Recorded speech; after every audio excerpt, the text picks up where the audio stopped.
Pavel Exner for his very kind invitation. And so I'm going to present you a work on quantum transport in a weakly disordered system, in weakly disordered networks. So this has been done in Orsay, so mostly in collaboration with Gilles Montambeau. And first I would like to start by showing you the kind of system I have in mind and the physics I will discuss later. So what I mean by networks of weakly disordered metallic wires is shown, for example, on two examples on this slide. So here, So here is, for example, a very thin ring made of gold. So it's the typical size of the ring is 1 micrometer, and this ring is connected through the wire at very large contacts through which one can inject some current in order to study the transport properties of such a system. So another example of network of a metallic network is represented here. So here you have a square network that is made this time of silver wires. So again, the typical size of the wire is of the order of 1 micrometer. The width of the wire is like 60 nanometers, so very thin wires. And this network is connected at two large contacts through which some current is injected. So here are other networks that are represented. So you will say something why people made this? Well, the interest because is it's possible. Yeah, well, because it's possible, but I mean the main interest is to study phase coherence in such metallic systems. And okay, so can you expose it to a magnetic field, this system? yes, certainly. And so in the introduction, I will do some physics and recall you the very basic physical phenomena that I will be interested in. And in the second part, I will describe some properties of the quantum transport in such network, and I will put the emphasis on the non-local properties of the quantum transport. And in the third part, I will be interested in the effect of electron-electron interaction, and more precisely on how electron-electron interaction kills phase coherence in such systems. So this talk is, so it's not, it's rather, I have followed the recommendation of Pavel Exner, who asked me to do to give some overview of several works and instead of going deeply into one precise subject. So let me start with, to explain a little bit the physics that occurs in such systems. So at the classical level, if I consider such networks of weakly disordered wires, the transport is simply described by the Drude's law, and I can consider that every wire plays the role of a small resistance. So I have, at the classical level, a network of classical resistance. But here, what I am interested in is the quantum transport in such networks. That is, I am interested into a regime where the wave-like nature of the electron motion matters. So this is the first important point. So basically, it means that I am studying quantum transport at temperatures which are typically below few Kelvin.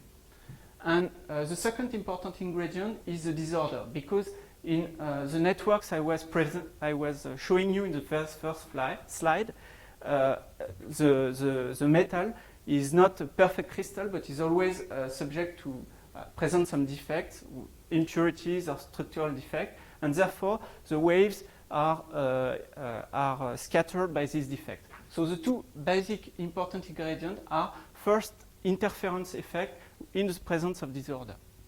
And so if I start by considering a very simple question of transport through a disordered wire. So here I have represented a wire that is connected at two large contacts through which I can inject some current. So it is well known that the transport properties of this wire are well characterized by the conductance, so the inverse of the resistance. and it is well known that the conductance can be expressed as using the Landauer-Buttiker formalism as the square modulus of a sum of quantum amplitudes, where these are probability amplitudes to go from one side of the wire to the other side. So this square modulus can be expanded as, I mean, there is a sum of diagonal terms that is a sum of probabilities, but there is also a sum of diagonal term where the sum extends over all possible paths that an electron can follow inside the wire.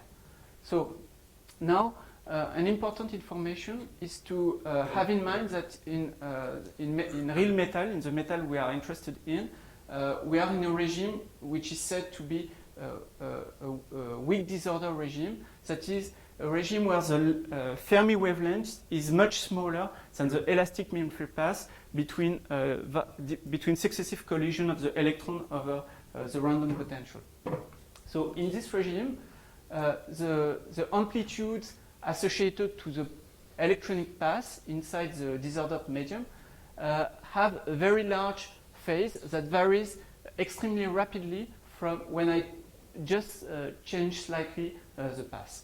So amplitudes typically have this large phase, which is the Fermi wave vector times the length of the path, and can have, if there is some magnetic field, also a magnetic phase. So now, what do I observe if I measure the conductance of a wire? So typically, if we measure the conductance of a very short mesoscopic wire that is fully coherent, we observe a very complicated figure that fully characterizes the interference pattern through this complicated medium.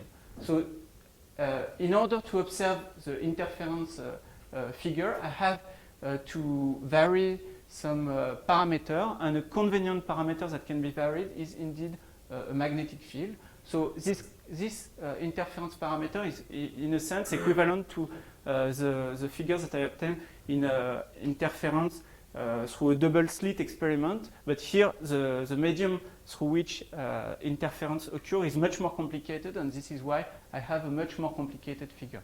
So I must insist that this figure is completely reproducible and is a characteristic of the disordered configuration inside the system. That is, if I measure the conductance as a function of the magnetic field, and I can wait a few days, if I'm not heating the sample, which can lead to reorganization of the disordered configuration, 2 days later I can get exactly the same curve, which is called the magneto-fingerprint of the sample. So next, the question is, so this phenomenon is called universal conductance fluctuation because the amplitude of these fluctuations are always of order of the quantum conductance E square over h, where E is charge of the electron. So now we could ask the question, what can I observe if I realize some disorder averaging? So a convenient way to realize a disorder averaging is to consider, instead of a very short mesoscopic wire, a very long wire which realize disorder averaging, because in a long wire, different regions of the wire do behave independently, in the sense that there is no interference relating to different parts of the wire. So looking at this figure, one could think that averaging over disorder will completely wash out this pattern, but in fact it is not true. One observes, indeed, that there remains some very small correction at zero magnetic field, and this correction, which is visible on this figure, and this correction is killed, is destroyed when one applies a sufficiently large magnetic field. So this phenomenon is called the weak localization, and now I'm going to explain where it is originating from. So in order to so I remind you that the part in the conductance that interests me is the quantum part that describe interference between different trajectories, electronic trajectories. And here I would like to give you an idea of what kind of trajectories can survive disorder averaging to give rise to this weak localization correction. So for that purpose, it's interesting to remind that the classical conductance, which is related to the sum of the probability of these probabilities, is some large contribution. Is the dominant contribution in such systems because I am summing different contribution with all the same phase, that is all positive contribution.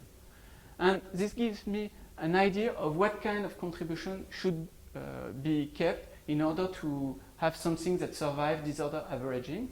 And instead, indeed, to avoid to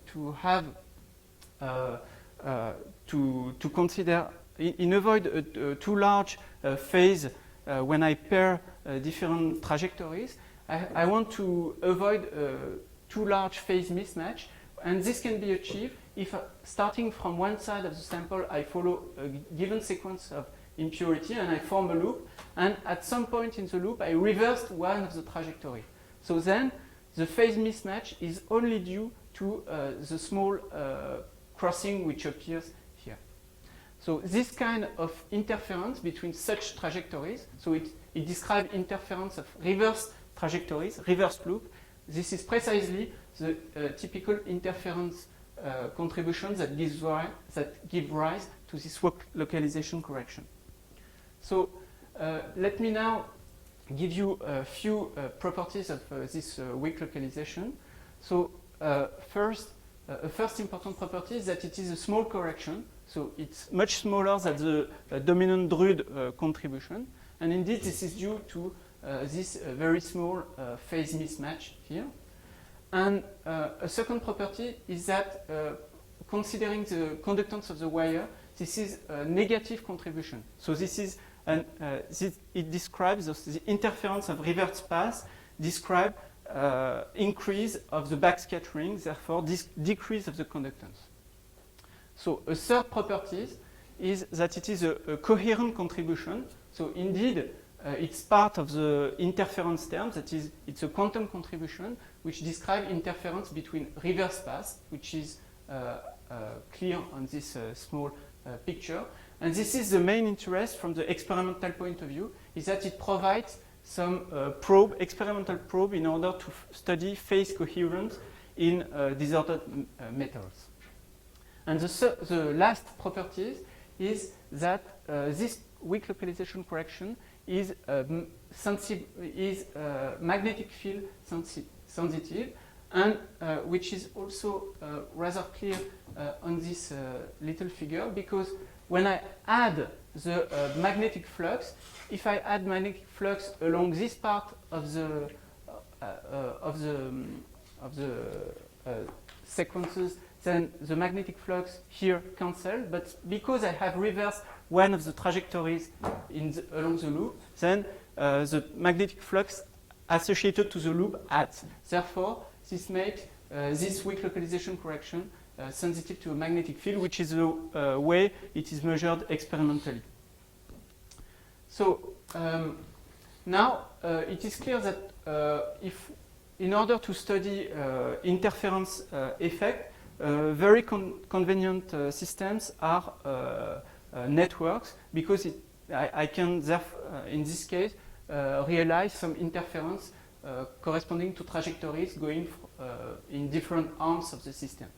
So here I would like to recall you some few properties of the conductance of a ring. So if I consider a ring that is connected at two contacts, I remind you that the conductance of a ring is a periodic function of the magnetic flux that pierced this ring, and this is nothing but the Aharonov-Bohm effect that originates from interference between electronic trajectories going through the two arms of the ring. So now it is, I mean, according to what I said before, when I realize some disorder averaging, some such interference contribution vanishes due to the large orbital phase, and the interference terms that survive disorder averaging are interference terms describing the interference of this reverse loop. And if this reverse loop encloses the ring, this gives rise to some phase which is twice the magnetic flux. That is, whereas the conductance, a given conductance is a periodic function as a function of the magnetic flux with a period h over e, the quantum flux, the average conductance is a periodic function with half of this period. So this phenomenon is known as Altshuler-Aronoff oscillation, and I will be mostly interested in the following in studying Altshuler-Aronoff Spivak oscillation in networks and in large networks, and how the network affects the shape of this oscillation. So here I can show you experimental data. So these data correspond to the two pictures I have shown in the very first slide. So here is the resistance as a function of the magnetic flux for the gold ring, mesoscopic ring. So here on the top of the aperiodic universal conductance fluctuation, it is possible to see very regular oscillation with a period corresponding to one quantum flux in the ring. So these are the Aronoff-Bohm oscillation.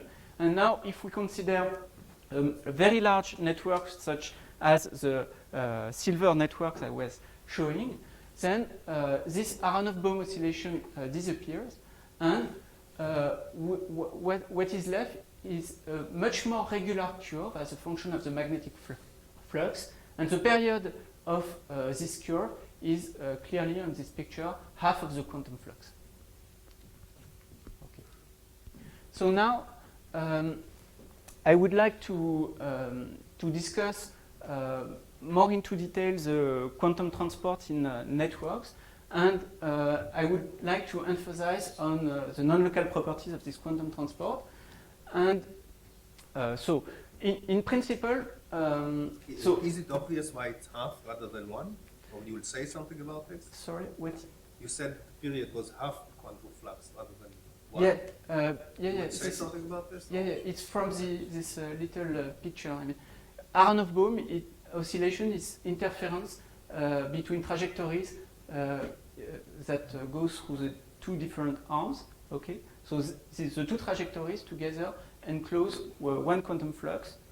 Okay, so it carries a phase like this. So this makes this periodic function with quantum flux, whereas weak localization is due to interference of reversed loops. Therefore, the pair of loops, of reverse loops, carry twice the magnetic flux. So this makes a correction. Well, this diminishes the period by a factor of 2.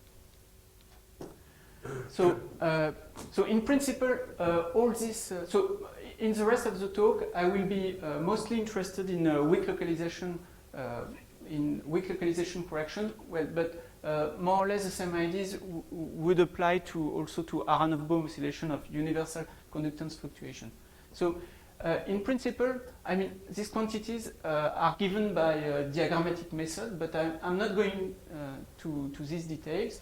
I will stay at the level of this very simple picture. And here I would like to emphasize that the weak localization correction is non-local in a network for two reasons. So, and it is very clear already on this little picture. So, in fact, there is some classical non-locality, and there is also some quantum non-locality. So, what do I mean by that? Is that if I consider a network, even the classical conductance of a network is something which is non-local in the sense that it depends on the full network. It also depends on the way the network is connected. So, and there is some trace of this classical non-locality in the quantum correction, and this trace is in the leg of this little diagram. And there is also some quantum non-locality because this loop here, which is encoded in an object called the couperon. This loop can explore large distance in the network, and typically it explores distances over which phase coherence is ensured inside the network. So there are these two non-localities, and the first classical non-localities is related to the question of how, if I want to compute the weak localization correction to the conductance of a network, so this is a question how I have to average this couperon, that is how I have to weight the loop and to average this over the network. And one can show that the proper averaging involves the classical transport coefficient. That is, if the classical conductance can, well, the classical conductance can always be written as being proportional to an inverse effective length, which is given by the addition of classical resistances. And in order to properly average the couperon over the network, one should integrate the couperon inside a wire and weight this integral by the derivative of this effective length with respect to the length of the given wire. So, but I will now forget about this classical non-locality and will concentrate myself on this quantum non-locality. So next, this couperon is given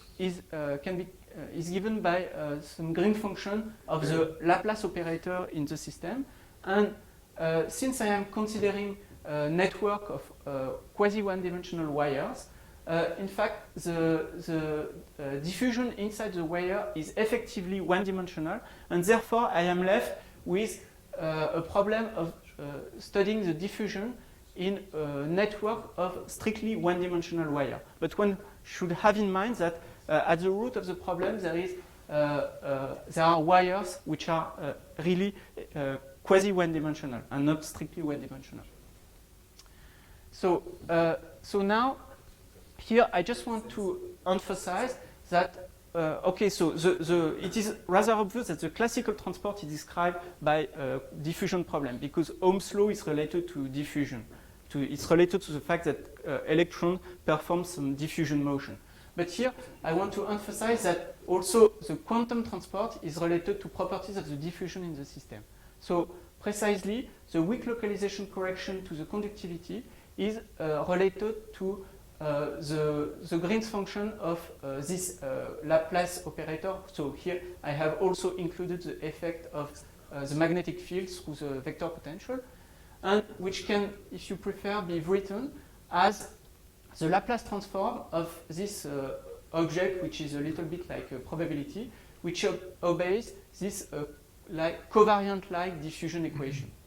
So in principle, so if I want to compute the weak localization correction in any system, I have to solve this diffusion-like equation, and then it's Laplace transform, where, well, here the exponential damping originates from the fact that in real experiments, the quantum coherence is always finite. It occurs on a finite length scale. Therefore, I have to kill the contribution of trajectories which are much longer than a given length scale, which I call the phase coherent length L5. I have a question. Yeah? You say diffusion. Do you mean elastic scattering, or do you mean diffusion? Then you have a diffusion constant which doesn't appear here. Yeah, sorry, I forgot. Yeah, I forgot the diffusion constant. Yeah, what I mean is that indeed there is elastic scattering, but then so there is an elastic mean-free path which I was mentioning at the very beginning. But now I'm looking at large-scale properties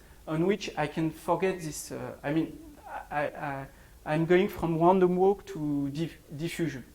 Okay, so at the large scale, indeed, electrons are performing, a real diffusion with a diffusion constant which is related. Because in French, yeah, there is scattering. Absolutely, there is a confusion between scattering and diffusion. No, it's diffusion.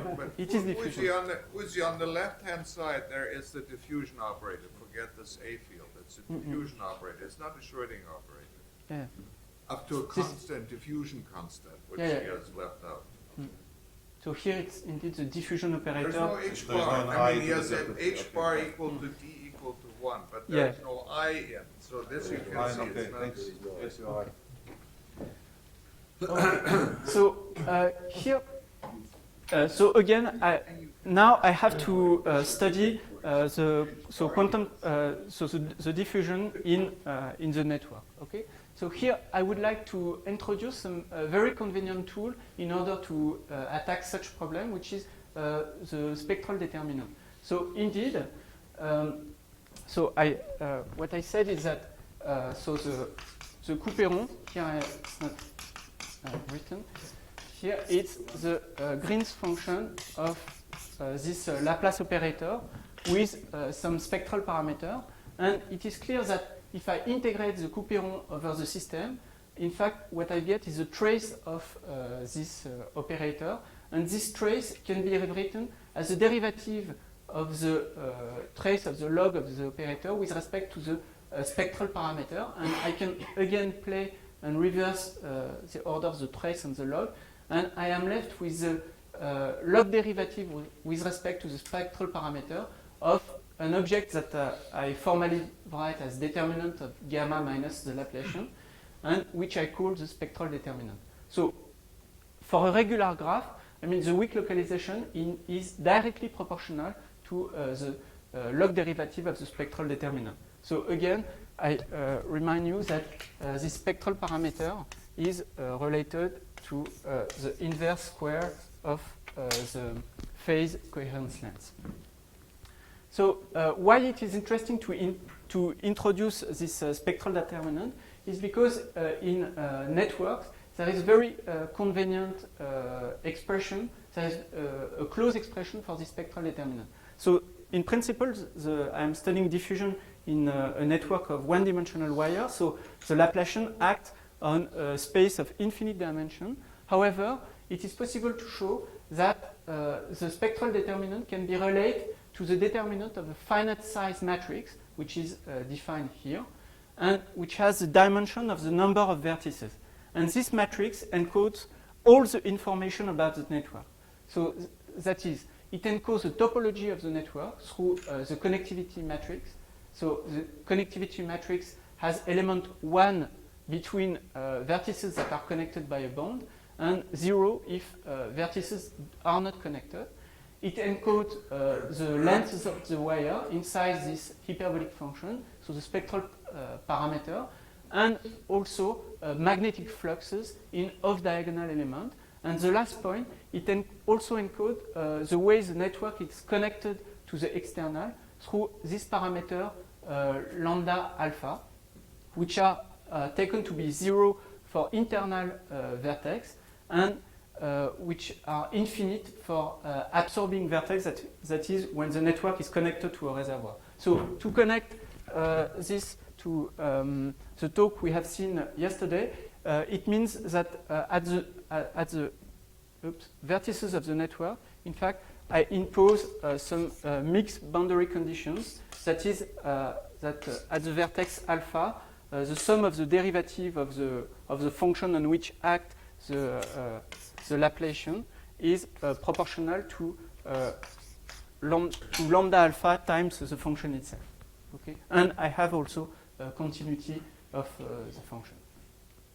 So here I would like to open a parenthesis and to point that there are a bunch of interesting works related to spectral determinants. So here it's absolutely not an exhaustive list, but I would like to mention that there is an interesting relation between spectral determinant and trace formula of the Laplace operator on graphs, and in fact which are simply related by Laplace transform.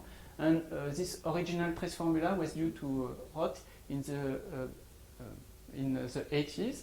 And this trace formula has been used much more recently by Uzi Smilansky and Kotos in a series of very interesting work on quantum chaos in graph.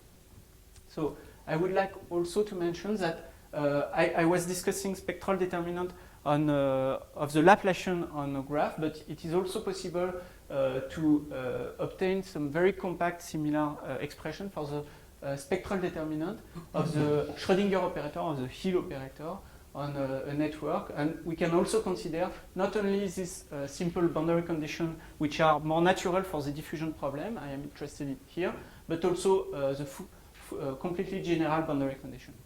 So now I close this parenthesis and I come back to my problem of quantum transport, and I would like to start with an extremely simple question, which is how to study Altshuler-Arnold-Spivak oscillation in an isolated ring. So it's a rather academic exercise, but it is quite instructive to start with this. So I remind you that if I study the weak localization correction of the ring, so weak localization correction is periodic function of the magnetic flux piercing the ring, and it is a convenient way to, in order to characterize this oscillation, to introduce the harmonics of this oscillation, and it is rather clear that the harmonics, the nth harmonic of the magnetoconductance is due to interference trajectory winding n times around the loop. So therefore, the nth harmonic of the weak localization correction can be written as an integral of a probability to wind n times around the loop in a time t, and this probability we have to sum over all times and cut the sum with some exponential damping at some scale which is related to this phase coherence time or phase coherence length. Okay, so this is nothing else but computing the sum of contribution of interfering reversed loop. So in the case of the ring, it is very simple because the probability to wind n times in a time t is given by the usual diffusion, so it's the usual Gaussian, and the Laplace transform is very easily computed, and we get that the nth harmonic is behaving exponentially with the ratio of the perimeter of the ring divided by the phase coherence length. So just here since I made a little bit of publicity with this spectral determinant, it is just to show you that the same calculation can be done with the spectral determinant in an extremely easy way, because a ring is a network with one vertex and one bond. So the matrix, which has a dimension of the number of vertex, is just a number, and you see that there are this cottage function in the diagonal element and this. So the spectral determinants have the structure of hyperbolic cosine of the perimeter minus the cosine of the flux, and the log derivative of this object, the Fourier transform of the log derivative immediately gives the previous result. So it is also interesting to point that we have seen on this simple example that spectral determinant can be understood as a generating function in order to study various properties of the diffusion inside the network. And indeed, we have seen that the time is conjugated to the spectral parameter gamma. We have seen also that the magnetic flux is conjugated to a winding number, since these are trajectories which wind n times around a flux that gives rise to the nth harmonic. And we can continue to play with this game, and indeed we can also fix the starting point if we want to study the Couperon at a given point, that is this Green's function, by introduce some boundary condition with a parameter lambda naught at x naught. And we can also introduce other parameters conjugated to other variables, and this has been used in order to study occupation time distribution or local time distribution in such networks. So now, the aim of the end of this first part is to study how this Altshuler-Arnold-Spivak oscillation are affected by the full topology of the network. Previously, I showed you the simple exercise of the Altshuler-Arnold-Spivak oscillation in a single ring, but as I said, it was rather academic, because if we want to study transport in a network, we have to connect the network through external leads. So one could ask the question how the surrounding network around the ring will affect the shape of the Altshuler-Arnold-Spivak oscillation. So first, let me start with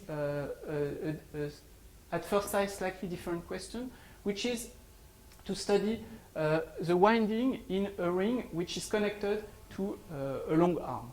So again, if I apply the ideas I have presented in the previous slide, I would like to study the probability to start at point 0, which is this vertex, come back after a time t at the same point, and after winding n times around the ring. So this is the quantity that is here of interest. And again, I'm not going into the detail, but I would like just to emphasize that this can be studied extremely easily with the help of the spectral determinant, and I have to just to introduce the appropriate conjugate parameter with respect to the different quantity I have introduced here. And it is easy to show that the spectral determinant of this network has the same structure of the as the spectral determinant of the isolated ring, that is a hyperbolic cosine minus cosine of the flux. But here, instead of having the perimeter of the ring, I have some effective perimeter that depend on the spectral parameter, and that is defined by this equation. And so therefore, the Laplace transform, the spectral, I remind you that the spectral determinant is related to the Laplace transform of this probability. The Laplace transform of the probability that interests me here has also the structure of an exponential n times with this effective perimeter. So it's already very easy to see some interesting feature, that is that this winding number present some scaling with time, which is square root of time divided by the effective perimeter. Indeed, I remind you that the spectral parameter is conjugated to the time. So we see that we can distinguish two different regimes. So the first regime, in the first regime, when I consider the limit of a large spectral parameter, I can see that the effective perimeter is just given by the perimeter of the ring, and therefore the winding number scale as square root of the time, which is the usual diffusion in a sense around the ring. And in the other regime where the perimeter is much smaller than the inverse square root of the spectral parameter, we have a different scaling with time, which I'm now going to explain. And so how can we understand that there are different scaling of the winding number with time? And it is easy to understand this point by noticing that the problem of asking the question of winding in the ring connected to an arm can be mapped into a problem of moving along the skeleton of a comb. And so asking the question what is the probability to wind n times is the same as asking the probability what is the probability to make n steps along the skeleton. And each arms in the comb can be thought as a little trap, and the trapping time probability is given by the first return probability in one dimension. And this first return probability, it is well known to behave algebraically with time. And there is a little theorem that tells me that if I study a problem of diffusion between traps, and if I have here on each trap the probability of the trapping time probability presents an algebraic tail which is such that the trapping time doesn't have a first moment, so average of tau is infinity, then the distance that the typical distance made by the mover along the skeleton scale with time like mu over 2. So here, in this case, since this exponent mu is 1/2, indeed, the distance performed along the skeleton scale with time like t to the power 1/4. So, I mean, we can also do a little bit better and get the full probability to wind n times around the ring, and one can indeed show that it is given by some dimensionless function of the scaling variable n divided by t to the power 1/4. So now I would like to come back. So I would like to come back to the problem of quantum transport and how these winding properties affect the transport properties of the network. And so I asked the question: how behave the Altshuler-Arne-Spivak oscillation of a ring which is connected at two long arms? And I can distinguish two regimes in this case. So there is first a regime where the phase coherence length is much smaller than the perimeter of the ring, okay? And in this case, so it is very unlikely. It is already very difficult to wind around the ring. Therefore, trajectories cannot really explore the arms of the ring, and the harmonic of the conductance are very similar to the one for the isolated ring. Additionally, there is some factor 2/3 to some power, which is related here to the crossing of these vertices. And in fact, I can point that this 2/3 is exactly the same as the 2/3 we have seen yesterday in the matrices of Professor Minchev's talk. So, then there is also a second regime where the phase coherent length is much bigger than the perimeter of the ring, and in this case, because electronic trajectories can expand over distances which are of the order of the phase coherent length, then when they do wind around the ring, they are sensitive to an effective perimeter which is much more long than the real perimeter of the ring, and therefore the harmonic decrease much faster than this behavior. And so this is, I mean, from the important experimental point of view, this is important because the interest in studying Altshuler-Arne-Spivak oscillation is that we can extract some information of on the phase coherence length in such networks. So if here there is some additional exponent within what is interpreted as the phase coherent length,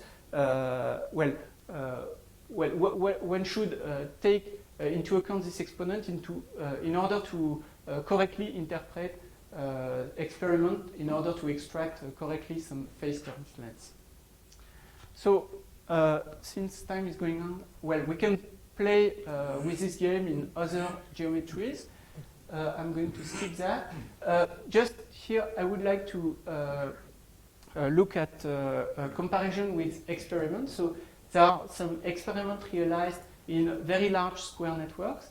And if we apply, the same basic formalism based on the spectral determinant, we can indeed quite reproduce the shape of the experimental magnetoconductance in a rather satisfactory way, as you can see on this plot. So next, I will go to the second part of my talk, which concerns the effect of electron-electron interaction in networks. And in fact, I would like to come back to the way I introduced before decoherence in the system. So decoherence, it's I mean by that when I consider interference phenomena, these interference phenomena are always perturbed by the fact that an electron can interact with other degrees of freedom, like interaction with phonons or interaction with other electrons or with spin or I don't know what.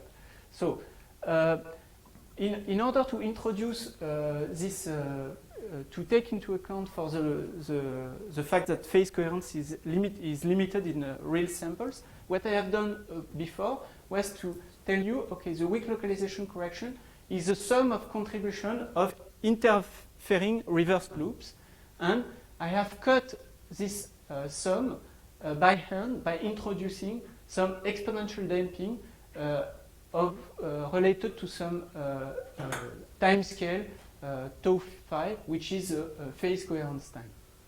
But in fact, this I have done this I mean, rather abruptly, and it is not really clear if it's fully justified if we have in mind real breaking phase processes.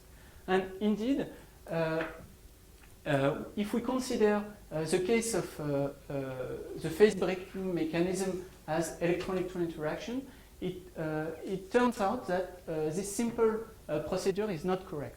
And the reason why it is not correct is that the effect of electron-electron interaction can be seen still in a one-electron picture as the contribution of the fact that other electrons contribute as to the and create some fluctuating electric field, which is seen by one given electron, and which has some random phase. And the fluctuation of this electric field depends on the geometry of the system, and therefore it cannot simply we cannot simply introduce some exponential damping independently on the properties of the system. So there has been some model which has been proposed some time ago by Altschuler, Aronoff, and Chmielnicki, and which relies on the idea I was mentioning. That is, we keep working with this one electron picture, but we take into account the other electron by adding to the contribution of the interference of reverse loop phase, which is related to the phase picked up by the electron moving in the random electrostatic field. So I'm not going to enter much into the detail, but just to give you an idea of what should be done. And so now, if I consider the nth harmonic of the weak localization correction, so again, so in a ring, for example, it's again given by the probability to wind n times around the ring in time t. But now, the simple exponential damping should be replaced by the average of this random phase due to electrostatic fluctuations. And it is possible to show that this function describing the breaking of phase coherence is not given by a simple exponential damping, but by the average of some functional of the trajectory. So x of tau is the trajectory of the electron inside the network. And it involves some important length scale, which is called the Nyquist length, which is inversely proportional to the temperature to the power 1/3. And the important point is to notice that this exponential functional involves a function which is related to the solution of the diffusion equation in the system. So this is where the structure, this is where the geometry of the system enters, because so the decoherence now depends on the network through this function, which depends on the solution of, which is related to the solution of the diffusion equation. So first it depends, so decoherence depends on the network, and moreover, it depends also on the trajectory, because the nth harmonic is related to involved trajectories that went n times, and we can expect that this function describing decoherence depends also on the winding number, for example. 5 minutes. 5 minutes, okay. So this problem has been originally studied in an infinite wire. So in this case, the function entering the decoherence is simply given by this expression. And well, here is recall the original result of Altschuler, Aronoff, and Chmielnicki. But I don't want to go too much into the detail, but just to point that in the infinite wire, because there is, the problem only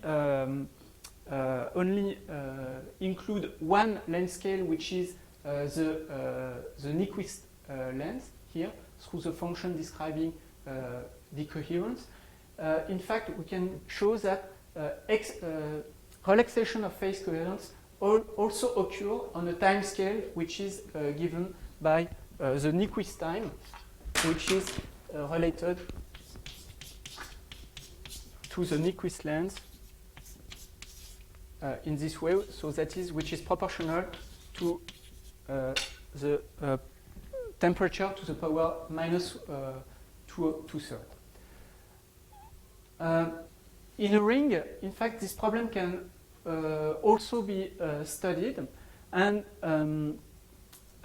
but here the situation is slightly more complicated because I not only have the Nyquist length, but I have also the perimeter of the ring, and therefore, well, if I moreover have in the problem, let's say, other phase breaking mechanism described by a phase coherence length related to exponential damping, I have to combine these three lengths, and indeed they do combine in a way which is quite non-trivial, and which shows that some new length scale appear in the problem, which is related, which is a combination of the Nyquist length and the perimeter of the ring.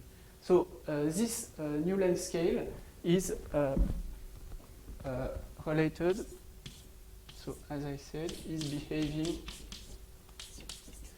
like the temperature to the power minus 1/2, whereas the Nyquist length was behaving like the temperature to the power minus 1/3.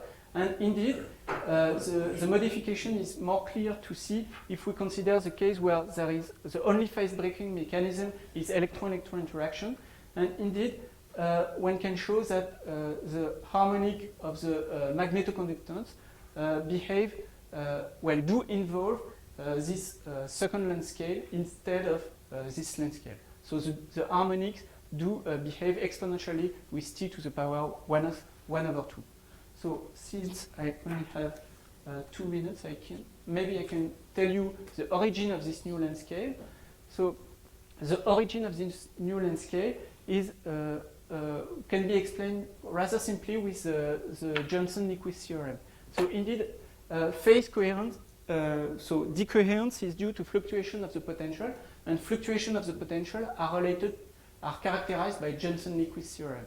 So the diffusion of the phase, so it can be shown to be related to integral of the correlation function, which is proportional to temperature times a resistance, and the resistance is a resistance for a wire with a typical length related to the time t I am considering. So you see that this can be rewritten as the length, so diffusion of the phase, is proportional to this typical length divided by the Nyquist time to the power 3/2.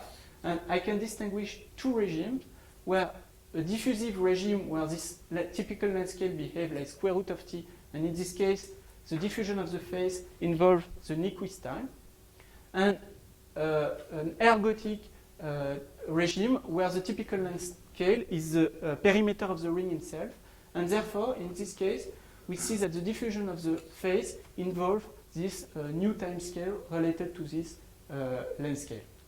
So, and indeed, it is rather clear to see that if we consider the zero harmonic, then the zero harmonic at short times involve trajectories that do not explore the full ring, and therefore we are in the first regime, and we are the important length scale is the Nyquist time, whereas if we consider the non-zero harmonic necessarily wind around the ring, and therefore involve this second time scale. So there is some trace in the experiment of this fact. That is, indeed, if we study weak localization correction of large network, in the high temperature regime where rings can be thought as independent, in fact, indeed, the envelope which is related, the envelope of the magnetoconductance which is related to trajectories that do not wind is related to the times Nyquist length, t to the power minus 1/3, and the Altshuler-Ramos-Spivak oscillation involve the other length scale, t to the power minus 1/2.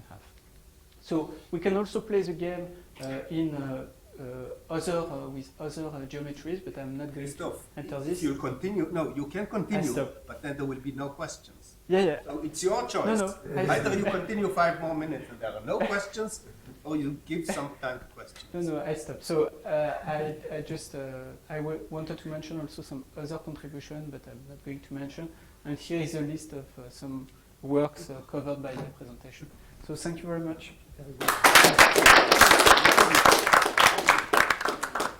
I think this was a delightful and intriguing talk, and I think there would be questions. Yeah. The first thing is I'm still confused between diffusion and scattering because the diffusion equation is a classical equation, so there is no interference between parts.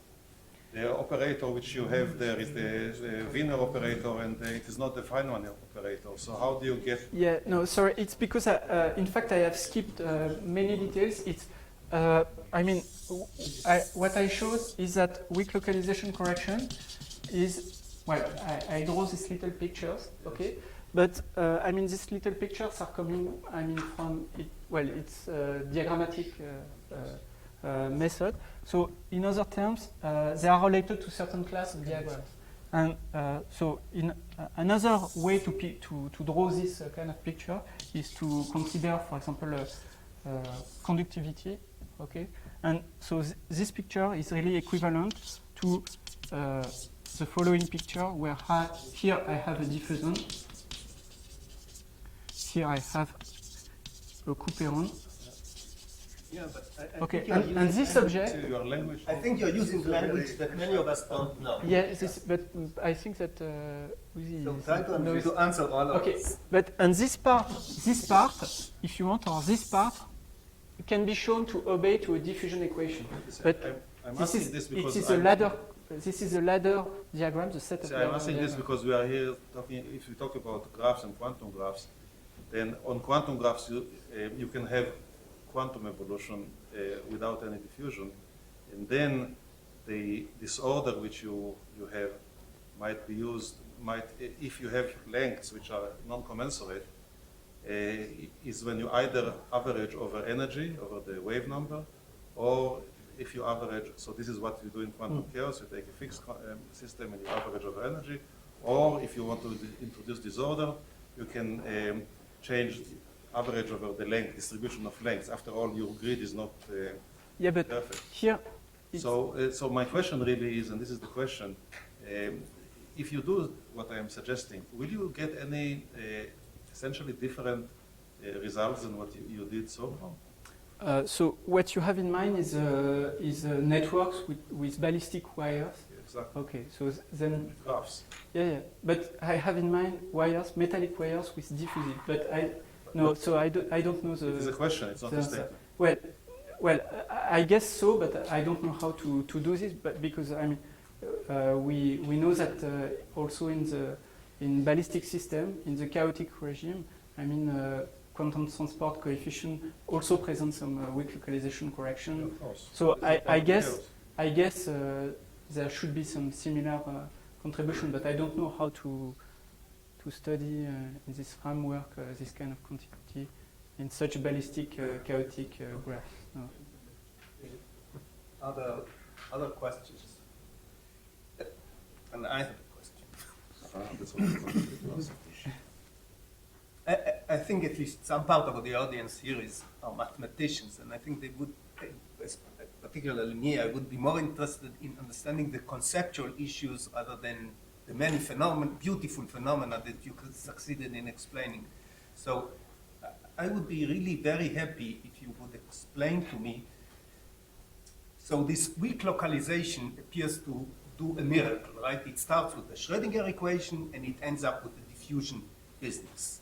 Now, can you summarize in a simple way what is the limit at which weak localization is the limit of Schrödinger equations become diffusion? Can it be formulated as a limit or in some other way?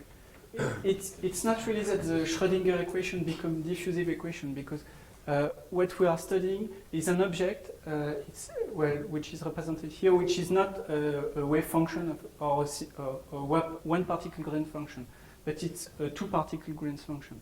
And the two particle Green function, the important contribution to this two particle average Green function present, I mean, are this diffusion and couperons.